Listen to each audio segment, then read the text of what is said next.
सबके हाथ में लाठियां हैं, मुझे भी लाठी से डिफेंस करना है और वो लटमार खेल होता था, मेला लगता था मुहर्रम में।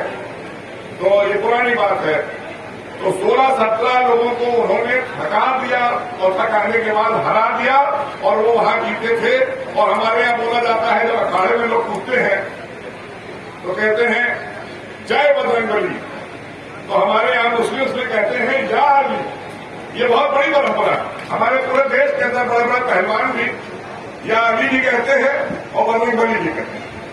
तो या अली कह के और उसमें पूरे उनके पिताजी पीछे खड़े थे। उनका हाँ बेटा अच्छे से, उनका नाम था उस्मान खलीफा साहब। वो पीछे से उन्होंने उनको प्रोत्साहित किया। तो इस तरह से उन्होंने तमाम ऐसे काम बचपन में ही कर दिए थे जिससे ये साफ हो गया था कि उनका जज्बा, क्योंकि उनकी माता जी जो सकीना बानो थी उन्होंने तैयार किया था उनको, और वो तैयार करती थी, हमेशा कहती थी कि हम अपने बच्चे को सेना में भेजें। और सेना की प्रेरणा हमेशा वही देती थी सकीना बीवी। और उसके चलते उन्होंने भारतीय सेना को ज्वाइन किया। फिर उसके बाद से आज मैं आपको एक चीज बताना चाहता हूं, अभी हमारे भाई ने बताया, सभी ने बताया, परमवीर चक्र हम सब बहुत जानते हैं। परमवीर चक्र के बारे में हर हिंदुस्तानी जानता है कि सेना में परमवीर चक्र मिलता है। लेकिन ये बहुत लोग कम जानते हैं कि सेना का सर्वोच्च पद, ये जो वो है अवार्ड है, वो है। इससे बड़ा कोई अवार्ड भारतीय सेना में नहीं है जो वीर अब्दुल हमीद को दिया गया। इससे बड़ा सेना में कोई अवार्ड नहीं है भारतीय सेना के अंदर परमवीर चक्र। जिसको भी परमवीर चक्र मिले तो आप समझ लीजिए कि इससे बड़ा कोई पद, जैसे हमारे यहाँ सर्वोच्च नागरिक पुरस्कार होता है भारत रत्न, तो सेना में इस तरह से। और हम तो हमारे भाई बैठे हैं, मैं चाहूंगा कि गाजीपुर चूंकि जितनी महान हस्तियों के लिए जाना जाता है, और खासकर अगर हम शहीद वीर अब्दुल हमीद की बात करें तो यहां से लेकर जो देश के कोने कोने में आपका गाजीपुर जाना जाता है उनके इस बलिदान की वजह से, इस शहादत की वजह से, जिसको हम सब आज बड़े गर्व से मना रहे हैं।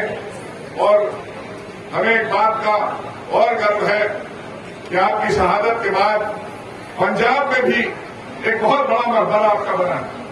पंजाब में भी बहुत बड़ा एक मकबरा उनके नाम से स्थापित किया गया है। वहां पर भी आज के दिन आयोजन होते हैं, कार्यक्रम होते हैं, सेना के लोग वहां भी जाते हैं।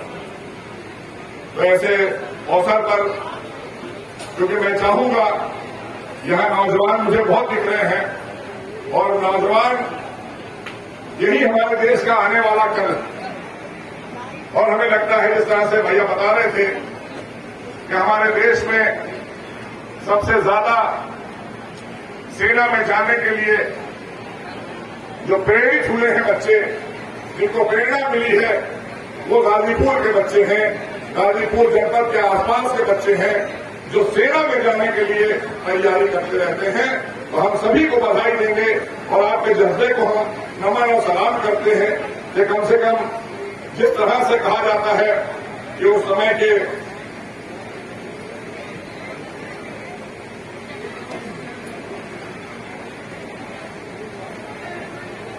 बीच में कुछ व्यवधान आ जाता है तो बात हम जो कर रहे होते हैं उससे विषयांतर हो जाते हैं। तो बहरहाल ये जो हमारे पास एक चिट्ठी आई कि उनके नाम पर एक दीप जलाया जाए, हम सेना के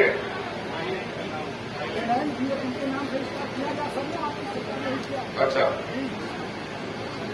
हमें बड़ा गर्व की अनुभूति हुई।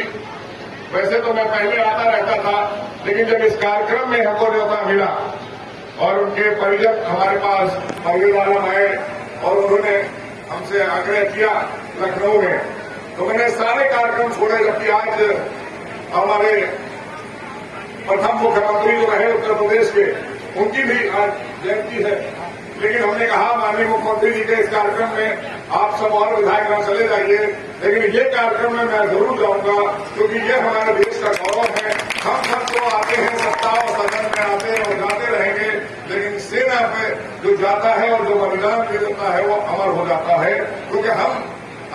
बहुत से अपने लिए भी कुर्बाना पसंद करते हैं, पुराने अमर रहे नहीं, अमर सिर्फ वही रहेगा जिसने देश की रक्षा के लिए बलिदान दिया।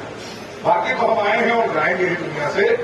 हम सेना के लोगों का बड़ा सम्मान करते हैं और ऐसे वीर के और उस ऐसी धरती पर आकर खड़े होकर मैं चाहूंगा कि तमाम तरह की प्रतियोगिताएं होती हैं, तमाम आयोजन होते हैं, तमाम लोग अपनी तरह के कार्यक्रम करते हैं, लेकिन यहां पर कोई भी कार्यक्रम बड़ा, आज तो आप उनकी पुण्यतिथि मना रहे हैं, शहादत की और बलिदान दिवस मना रहे हैं, लेकिन इसके अलावा भी उनकी जन्म तिथि पर भी हमें कोई एक बड़ा आयोजन करना चाहिए जिसमें हम सबका सामूहिक योगदान होना चाहिए और यहाँ गाजीपुर का एक एक व्यक्ति उसमें इन्वॉल्व हो और हम एक बड़ा आयोजन कराएं जिसमें सभी लोगों को, सभी वर्गों के लोगों को बुलाया जाए और उसमें चाहे गोष्ठी कराइए, चाहे कोई प्रतियोगिता कराइए जिसमें हमारी माताएं बहनें भी शामिल हो, नौजवान और बुजुर्ग भी शामिल हो, सभी लोगों को बुलाया जाए, क्योंकि हमारे लिए एक बहुत बड़ी प्रेरणा है वीर अब्दुल हमीद। तो इस चीज को हमें आगे बढ़ाने की जरूरत है। अभी बात हो रही थी, हमारे इसरो के लोग भी यहाँ आए, वही कुछ 1-1.5 साल पहले, 2 साल पहले तक मैं इंफॉर्मेशन टेक्नोलॉजी और साइंस टेक्नोलॉजी में भी मिनिस्टर था, तो मेरे इसरो के चीफ से भी बात होती थी। तो वैज्ञानिकों ने भी तो कर दिखाया है देश के लिए, वो भी सुनहरे हरफों से लिखा जाएगा, क्योंकि आज हमने वो उपलब्धि हासिल की है कि दुनिया में अभी किसी ने भी, कोई भी देश उस पोल पर नहीं पहुंचा था जिस साउथ पोल पर भारत ने चंद्रयान पर अपना सिक्का जमा दिया, अपना झंडा गाड़ दिया, वो सिर्फ भारत है। तो ये बहुत बड़ी अचीवमेंट है और बहुत बड़ी उपलब्धि है।